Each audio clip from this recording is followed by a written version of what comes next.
Today we will be going over this house portrait that I've titled Home for the Hollandaise. It's a gift to the homeowner, and I hope that you'll get inspired to perhaps do a house painting or portrait of your own. So let's get started. Hello, welcome to Watercolor Theory. Today I'll be demonstrating the painting of this house here just outside Boulder, Colorado. In this painting, I used colored pencils rather than graphite pencil or watercolored pencil. So this is an oil-based colored pencil. It won't lift or smear during the watercolor process. I used it to outline the different colors. So obviously the trees are outlined in greens and there's a little bit of blue. It doesn't show through a lot, but it is a little bit different than just using graphite. It doesn't really show very much in the video though, because the colors are very similar in value. There isn't a very bright, vibrant green, and there isn't a dull and dark. It's just kind of an olive green and a yellow ochre and browns and a little bit of blue. And since the colors are transparent, when I put one over the other, especially when wet, they blend very well, and it gives a very dynamic color range on the painting. I have part of the painting blocked off with just a regular piece of paper. It doesn't need to be anything fancy, just to protect the house, since the house is going to be a little bit more of a glowing color. And now I've flipped it over, adding a little bit to the top. And had I not blotted that, it would really be running down now and you'd lose a bit of a sense of control. Even with this chaotic way of painting, there is an element of control. Looks like the house is on fire here. I'm putting down a very vibrant orange color. And I didn't mention before, because you couldn't see it, I did tape off the trees and windows and the windows on the doors to protect those for a while. And I feel like I maybe pulled up the tape a little too early. You'll see that here in a moment. But now I'm blotting up the excess again. And now I'm into the yellows using Hansa Yellow Light and quinacridone red light, or transparent pyrrole orange. Again, keeping these colors very transparent initially. Even if they were opaque, they would blend wet into wet, but then later on, it just increases the chances of those colors becoming muddy. You can see where the color had dripped down a little bit. I just smeared it around. This bottom area of the painting I want to be very dark, but I do want to have a lot of color range in there. So I'm adding a little bit of water to some orange to really pop that bottom area. And in the house, bearing in mind that these colors will dry significantly lighter because they are transparent. One rule that I follow is on these transparents, think of them as drying about 25% lighter, whereas an opaque color isn't as influenced by the moisture content, so it might only dry 10-15% lighter. There are some colors that really shift a lot, such as Payne's Gray, and I don't use Payne's Gray for that very reason. I would rather use a neutral tint. I've just started using neutral tint. It will show up later in the painting when I'm doing the ground. And I really love the neutral tint from Winsor & Newton. Winsor & Newton's neutral tints is the only one I've used, so I'm sure the other brands are great as well. Since I hadn't tried it, I purchased the smaller tube just because that way, if I didn't like it very much, It only cost me $5 instead of 15 or whatever. So now you can see I've removed the masking tape. I have a few different kinds. The yellow is the frog tape. The purple is 3M product. Both are very good. The frog tape is a wider one. It was easier to do the windows. And then I trimmed them down. One trick is I put them down on the paper, and then when I picked it up, it pulled up some of the colored pencil that I had sketched it with. And so then that acted as a guide to cut it out. Here I'm using a silver brush, black velvet brush. That's the first regular watercolor brush I've used so far. I think silver brush, black velvet is probably the best bang for the buck, but the little brush, the chip brushes are only for $2. And coming up, I'll show a fan brush that was not very much either. So I think the fan brushes I got like 6 of them for $10 through Amazon. And I also love squirrel brushes. They look kind of crazy when they're dry, but once you wet them, they just hold a ton of water and work awesome. So here I am with the fan brush. I didn't like how the center of the paper had buckled. That's not really anything within my control, the direction of the buckle. It does add to the spontaneity and the, just the effects of watercolor, but the placement of it wasn't good. So I was trying to make up for that, those very vertical lines in the sky.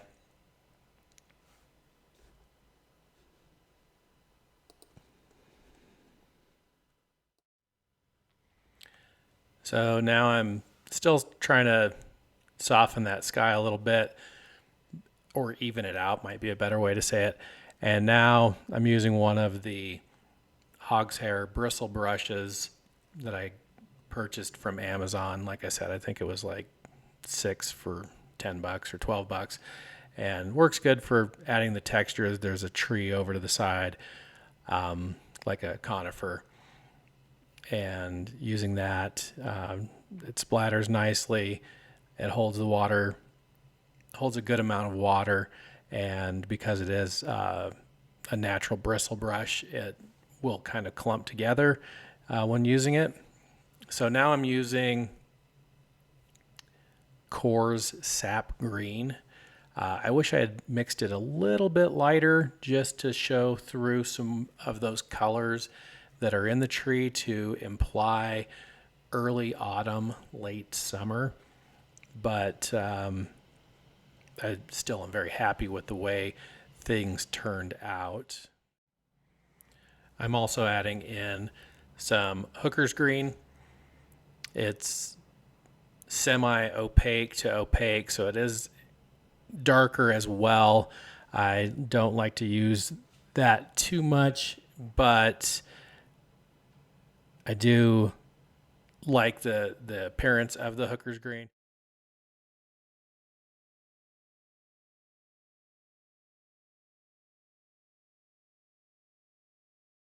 Now I have just a small rigger also from Silver Brush, and I'm putting in some, I believe that is a mixture of raw sienna and the sap, or Hooker's Green, and just using that to put in bushes,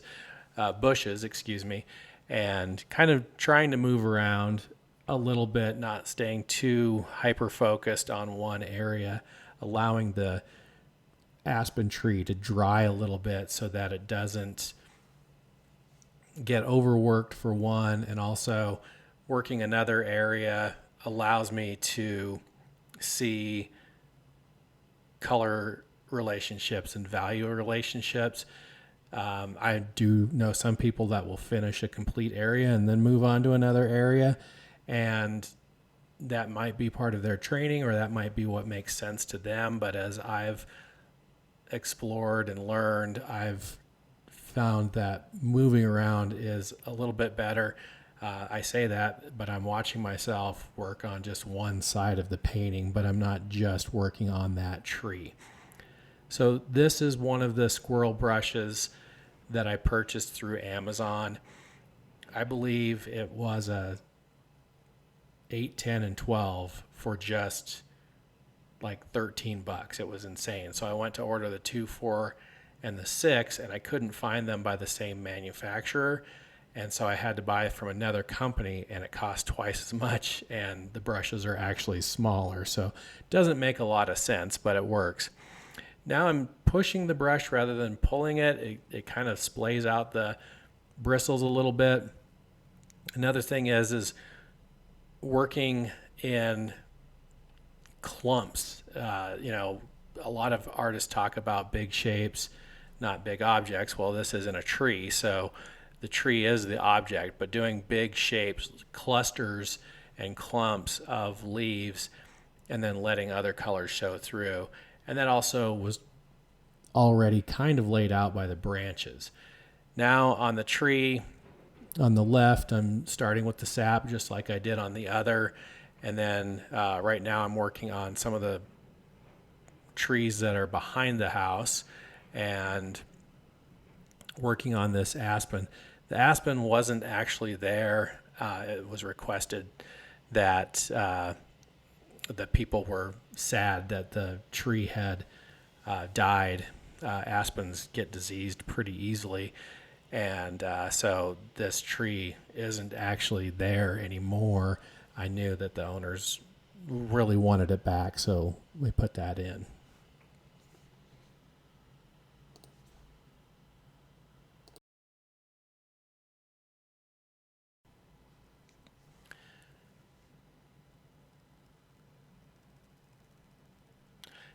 Now I'm adding in a little shrubbery on the ground, trying to also darken the bottom to really accentuate the house as if it's being hit by the light, but the ground has not been hit yet. Could have done a little bit of dappled light in the front of the house and in the driveway. Now I'm adding in a spruce or conifer that is in the front of the house that would have been adjacent to the tree that was there. There is a small aspen sapling planted that eventually will be right next to that spruce. So I'm putting that in, darkening it on the bottom again, trying to really get the focal point to be in the middle of the house. Now I've darkened the side of the house using a very small, like number 1 squirrel to get into the details. I really do enjoy using the squirrel brushes. They hold a lot of paint and come to a very sharp tip, especially these smaller ones. This one is actually a Winsor & Newton squirrel. And so this is a mixture of raw sienna. This is actually Schminke. I forgot to mention I also have them. They aren't sold locally. I had to get that through Jerry's. They have a transparent ochre and a transparent sienna that's a little bit of a burnt sienna, but it's also a little bit of a raw sienna. Now I'm using the neutral tint and the transparent umber and transparent sienna. The buckling of the paper is causing a little bit of a glare here and there. So it's when I'm standing over it, like you can see it kind of flashes some highlights. That's just where the buckling is. That doesn't show that way when it's actually finished.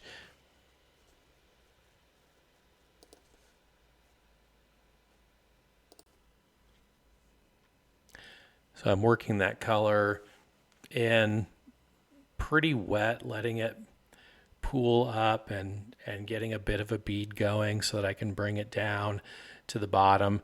Now I've got a wetter brush that's more saturated so that I can splatter. It's one of my chip brushes, and really laid it in so that I could get those splatters and those drips. It just leaves a very nice organic mixture on the ground. Now I'm going even darker, still wet into wet, but really building that up. And that's where the driveway was. Now I've cleaned the palette off, and you can see I have a blue-violet mixture, probably made with the colors on the palette and a little bit of neutral tint. So I'm working that in to really add some depth to between the roof line and the house and the architectural elements. And I'm also using it to brush in parts of the window framework. And when I go over to the left, I paint it in, and I forgot one of the pieces. But since I don't work with a huge range of colors, it's easy to remix. So this is one of the advantages of using a limited palette.